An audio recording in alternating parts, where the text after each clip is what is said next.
"You'll never believe who your wife is really with right now." That was the first line of the anonymous text I got at midnight, glowing on my phone screen like a warning flare in the dark. My stomach dropped before I even finished reading the rest. For a second, I thought it was some cruel prank. But deep down, I knew something in my marriage had been off for months.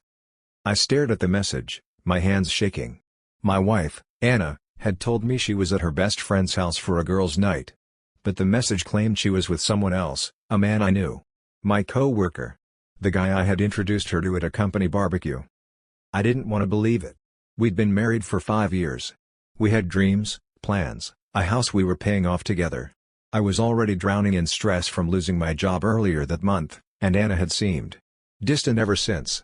Still, betrayal like this? It felt impossible. But the thought wouldn't leave me. Was she capable of lying straight to my face? Was I just blind? So I grabbed my keys. I had to know. I had to see for myself. What I found that night would change everything I thought I knew about love, loyalty, and the woman I trusted most. Subscribe and tell me in the comments what you would do if you were in my shoes. Looking back, the signs were always there. I just didn't want to connect the dots. Anna had started working late, or so she said. Her phone was always face down, locked with a passcode she never used before. When I asked harmless questions like, "Who were you texting?" she would smile too quickly and say, "Just a friend, don't worry." At first, I brushed it off. We all need privacy, right? But then the excuses piled up. Nights out with her coworkers that turned into mornings where she stumbled home exhausted. Business trips that never matched her company's calendar. And her laughter, that carefree, glowing laugh I used to hear all the time, was suddenly reserved for someone on the other side of her phone screen, not me. I told myself she was just stressed, that maybe my own job loss and constant anxiety had put a strain on us. Maybe I was being paranoid. Maybe I was projecting. But the truth sat heavy on my chest like a weight I couldn't shake. The late replies. The little lies. The way her eyes avoided mine when I asked simple questions. It was like watching the woman I married slowly fade into a stranger. And I had to ask myself, was it my fault she was slipping away? Or was there something far darker happening right under my nose? The answer was coming, and it was worse than I ever imagined. One evening, while Anna was in the shower, her phone lit up on the nightstand. Normally, I wouldn't even touch it. But something in me snapped. I picked it up, my heart racing so hard I could hear it in my ears. The message preview was from my coworker, Mark. It read, "Last night was perfect. Can't stop thinking about you." My throat went dry. My vision blurred. I wanted to believe it was innocent, some kind of joke, but my hands moved on their own. I opened the thread. And there it was, a flood of messages. Screenshots of hotel bookings. Flirty texts. Photos of wine glasses clinking in dimly lit rooms I didn't recognize. The timestamps matched all the nights she told me she was with her friends or working late. Every excuse, every "don't wait up," was sitting right there in black and white. Proof. Undeniable, merciless proof. I dropped the phone on the bed like it had burned me. My legs went weak. The woman I had trusted with everything, my partner, my confidant, had been living another life right under my roof. And the worst part? She didn't even try that hard to hide it. It was almost like she thought I'd never have the courage to look. I wanted to scream. To confront her right then and there. But instead, I put the phone back exactly where I found it. Because something inside me told me this wasn't the time. I needed to be smart. I needed to know just how deep this betrayal went. And soon, I would find out. But it would come at a cost I wasn't prepared to pay. From that night on, everything I saw in Anna felt like a performance. The way she kissed me goodbye before leaving the house, the way she laughed at my dumb jokes, even the way she sat across the table eating dinner, all of it felt staged, like she was playing the role of loving wife just long enough to keep me fooled. I began watching her more closely. Tiny details started to stand out. She had new clothes I didn't remember buying. Perfume that lingered on her skin but wasn't the kind she usually wore. And sometimes, when she came home late, her hair was undone, her makeup smudged in ways that didn't make sense if she'd just been working late at the office. I started digging. Checking our shared bank account, I noticed withdrawals from places she never mentioned visiting. Small boutique hotels. Upscale restaurants I knew she wouldn't splurge on if it were just the two of us, given how tight money was after I lost my job. It was like peeling back layers of a stranger's life, hidden in plain sight inside my own marriage. I wanted to confront her, but a sick part of me needed to see the whole truth. to know exactly how far it went before I tore everything apart. And then came the breaking point, when one of our mutual friends, over a casual drink, asked me with a smirk, "So, how's Anna getting along with Mark these days? They seem pretty close at work." The world around me tilted. Even other people were starting to notice. I knew then that her secret life wasn't just hidden behind our closed door. It was bleeding into the open, and soon, everyone would know but me. That conversation with my friend haunted me. The way he said it, half joking, half curious, made me realize people were watching, whispering. I suddenly wondered how many of our friends already suspected the truth. Was I the only one still clinging to the illusion of our perfect marriage? At the next get-together, I started paying closer attention. I noticed how Anna and Mark avoided eye contact in group settings, like they were trying too hard to act casual. I noticed how our friends exchanged quick, uncomfortable glances when she mentioned working late again. And the more I watched, the more obvious it became. I felt like the biggest fool in the room. Everyone else could see what was happening, but I was still sitting there pretending everything was fine. Pretending I still had a wife who loved me, when in reality she was slipping further away with each secret message and late-night work shift. One of Anna's closest friends even pulled me aside. She hesitated, looked me in the eye, and asked, "Are you okay? You know you can talk to me, right?" Her tone said more than her words. She knew. Maybe she didn't want to be the one to spill it, but she knew. That night, lying next to Anna as she scrolled on her phone with her back turned to me, I realized the walls were closing in. She thought she was being careful, but the cracks were everywhere. People were noticing. The truth was leaking out. And it was only a matter of time before it exploded in a way neither of us could control. It was a quiet Sunday morning when I decided to clean the bathroom, something I rarely did. As I reached for the counter to put away the scattered toiletries, a small white box caught my eye. My heart skipped a beat before I even recognized it, a pregnancy test. I picked it up, confused. Why was it here? Why hadn't she told me? The thought of her hiding something like this made my stomach twist. My hands shook as I opened the box, only to find a single test already used, sitting innocently in its wrapper. I felt a surge of panic and disbelief. Was it possible? Had she been keeping this from me while seeing someone else? The betrayal cut deeper than anything before. I had already been blindsided by lies, messages, and hidden dinners, but this was something else. Something that changed the stakes entirely. I placed it back, my mind racing. How could she do this? How could she risk everything we had built together, our marriage, our trust, our home, for someone else? The betrayal wasn't just emotional anymore, it had become tangible, a looming possibility that our lives were about to change forever. And in that moment, I knew I couldn't ignore it any longer. I had to confront her. But I also knew it wouldn't be simple. The truth, when finally revealed, could either destroy us completely, or finally set me free. I didn't yet know which it would be. A week later, I decided to install a small security camera in our living room. I told myself it was just to monitor the house while I was job hunting, but deep down, I knew I was looking for confirmation. I needed to see for myself, without relying on rumors, texts, or anonymous tips. The footage I captured that Thursday night made my blood run cold. Anna arrived home late from work, as usual, but minutes later, a man I instantly recognized, Mark, walked through the door. Not just casually, but like he belonged there. They embraced in a way that no married couple would in the presence of another partner. I could hear whispers, laughter, even the clinking of glasses as they poured wine together. I watched, frozen, as the reality hit harder than I could have imagined. She wasn't hiding it out of fear of me discovering the truth, she was living openly, comfortably, and without guilt. Every excuse, every lie, every late night had been a facade. I didn't know whether to confront them immediately or to let it all play out on camera. Part of me wanted to scream, to smash the walls down, to expose everything right then. But another part, the part that still loved her, despite everything, urged patience. I needed the full picture.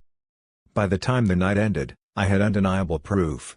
Proof that she had been leading a double life, proof that I wasn't imagining things, proof that the woman I thought I knew was gone. And the worst part? I realized I wasn't just hurt, I was angry. Very, very angry. I couldn't hold it in any longer. The next day, I found myself standing outside Mark's office, my hands trembling as I gripped the handle of the door. The fluorescent lights flickered above us as I stepped inside, my chest pounding like a drum. Mark looked up, surprised, a smirk already forming before he realized something was wrong. "Hey, what's," he started, but I cut him off. Don't you dare lie to me. My voice shook, half with rage, half with disbelief. He tried to play it cool, but the moment I mentioned Anna, his confident facade faltered. The confrontation escalated fast. Words were exchanged that I can't even repeat without feeling the anger rise again. Accusations flew, voices were raised, and by the time it ended, several coworkers had gathered outside, whispering, watching the drama unfold. I felt my life unraveling in front of everyone I knew. The shame, the betrayal, the humiliation, all of it crashing down in a wave I didn't think I could survive. Anna's face appeared in my mind, laughing with him while I suffered quietly at home. I walked out of that office, heart pounding, lungs burning, knowing one thing: there was no going back. Not for her, not for him, and maybe not even for me. The confrontation had changed everything. But the worst part, the part that haunted me the most, was that I still didn't know how deep this went. And soon, I would find out in a way that shook me to my very core. It all came to a head a week later, at my sister's rehearsal dinner. Anna had insisted on attending together, putting on the perfect mask of a happy, supportive wife. I went along, feeling hollow inside, while every laugh, every toast, every friendly hug she gave someone else stabbed at my chest. Halfway through the evening, someone accidentally spilled the truth. A cousin, laughing too loudly, mentioned seeing Anna at a fancy hotel with Mark. The room fell silent, and all eyes turned toward us. I felt the weight of every stare, every whispered comment. My stomach dropped. My world, already fragile, shattered into pieces before me. I wanted to scream, to grab Anna and demand answers, but I forced myself to stay calm. I watched as her smile faltered, her hands shaking as she tried to play it off. The whispers grew louder, people exchanged knowing glances, and I realized everyone had been noticing the cracks I had ignored. That night, surrounded by family and friends, I understood something crucial: the betrayal wasn't just private anymore. It was public. And she couldn't hide it, no matter how hard she tried. The humiliation burned, but somewhere deep inside, a small spark of clarity flickered. This wasn't just about anger or heartbreak anymore, it was about reclaiming my life, my dignity, and my future. Little did I know, the hardest part of facing her was still ahead. A few nights later, everything came to a terrifying climax. I had gathered all the evidence, screenshots, messages, the camera footage, and decided it was time to confront Anna one last time. I wanted the truth out in the open, no more lies, no more pretending. I waited until we were at a mutual friend's party, surrounded by people who knew us both. My heart pounded in my chest as I pulled her aside. I showed her everything, every message, every photo, every secret meeting she had tried so desperately to hide. Her face went pale. The mask slipped. For the first time, I saw fear and regret, but it was too late. I turned and showed everyone around, letting them see what I had discovered. Whispers turned into gasps, and the room's energy shifted. People I thought were friends looked at her with shock, some with disgust. Anna tried to explain, to justify, to beg, but the truth was undeniable.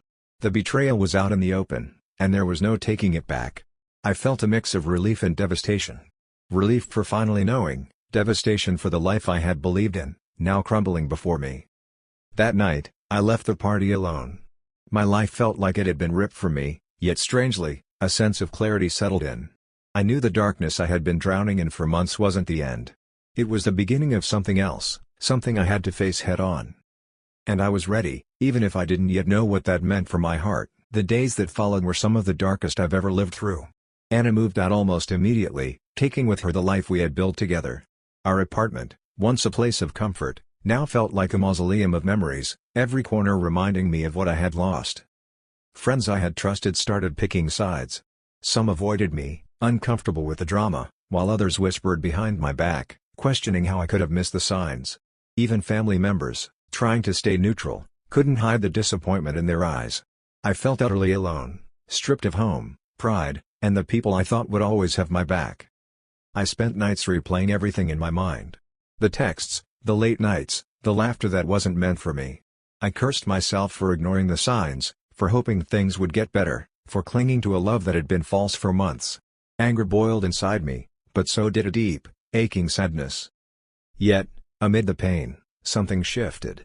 A tiny spark of determination ignited. I realized that while I couldn't undo what had happened, I could decide how I would respond. I could let this destroy me, or I could use it to rebuild myself, stronger and wiser. And though I didn't know it then, the choices I made in those dark months would set the stage for the life I was about to reclaim. The following months were a blur of anger, silence, and planning. I withdrew from everyone, cutting off friends who only reminded me of betrayal. Work consumed me, not as a distraction but as a lifeline, a way to feel like I still had control over something in my life. Nights were the hardest. I'd lie awake replaying every conversation, every laugh, every lie. The rage inside me was a constant hum, a fire that I couldn't ignore. But alongside it, a strange clarity emerged. I began mapping out the next steps: therapy, rebuilding my career, reclaiming my apartment, even creating boundaries for when and if Anna tried to re-enter my life. I started journaling, pouring every shred of pain and anger onto paper. I listed everything I had lost, everything I wanted back, and everything I deserved. It wasn't easy. Some days, I screamed into pillows. Some nights, I broke down completely. But slowly, the haze of betrayal began to lift, replaced by a growing determination. I realized that I couldn't rely on revenge or anger to heal me. I had to focus on myself, my future, and my sense of worth. And for the first time since discovering her betrayal, I felt a flicker of hope that life could be different, maybe even better than before. Little did I know, the turning point was just around the corner, a moment that would finally allow me to reclaim my life completely. I started taking control in small, deliberate ways. Therapy became my sanctuary, a place where I could unravel the mess of emotions without judgment. I faced the anger, the betrayal, the grief, and began learning how not to let it define me. Each session peeled back layers of pain I hadn't realized were still controlling me. Work became another anchor. I threw myself into projects, stayed late, and focused on achievements that reminded me of my value beyond the chaos at home. The recognition I received from colleagues was small, but it slowly rebuilt the confidence I thought was lost forever. I also began reclaiming my personal space. My apartment, once filled with memories of betrayal, gradually transformed into a place of solitude and peace. I repainted walls, rearranged furniture, and created corners where I could read, think, or just breathe without reminders of Anna. Friends who had drifted away began returning, tentatively at first. We talked, laughed, and rebuilt trust in ways I hadn't expected. For the first time in months, I felt like I was stepping out of a dark tunnel into light, even if the shadows of the past still lingered. Slowly but surely, life started to feel like my own again. And with every small step, I realized that I wasn't just surviving, I was starting to thrive. The man who had been broken, humiliated, and betrayed was beginning to stand tall once more. But the final test of my strength, and the closure I needed, was yet to come. Months later, Anna reached out. Her messages were cautious, almost timid, apologizing, explaining, begging for a second chance. Part of me wanted to reply with rage, to make her feel the same pain she had caused me. Another part, the part that still remembered love, trust, and what we had once shared, hesitated. I agreed to meet her in a quiet cafe, away from prying eyes. She arrived, smiling nervously, dressed as if she wanted to impress me again. I looked at her, really looked, and saw the woman who had betrayed me, not the one I had married. The charm was gone. The laughter that once warmed me now felt hollow. She apologized endlessly, explaining her mistakes, claiming she had been confused, lonely, or unhappy. I listened, nodding politely, but inside, I felt a calm certainty. I didn't need her excuses. I didn't need her explanations. I needed closure, for me, not for her. "I forgive you," I said quietly, not because I wanted to reconcile, but because I wanted to release the anger that had been poisoning me. "But I can't go back. My life isn't yours anymore." Seeing the shock and sadness on her face, I realized how far I had come. I was no longer the man broken by betrayal. I had reclaimed my power, my dignity, and my life. For the first time in months, I felt free. The choice was mine, to dwell on the past, or to embrace a future I built on my own terms. I chose myself. And that choice changed everything. Life after Anna wasn't easy, but it was mine. I rebuilt my career, stronger than before, taking on challenges I would have once shied away from. I surrounded myself with people who valued honesty, loyalty, and genuine connection, friends who lifted me up instead of tearing me down. The pain of betrayal never fully disappears, but I learned to carry it without letting it define me. I found joy in small moments, quiet mornings with coffee, late-night walks, even laughing freely without fear or suspicion.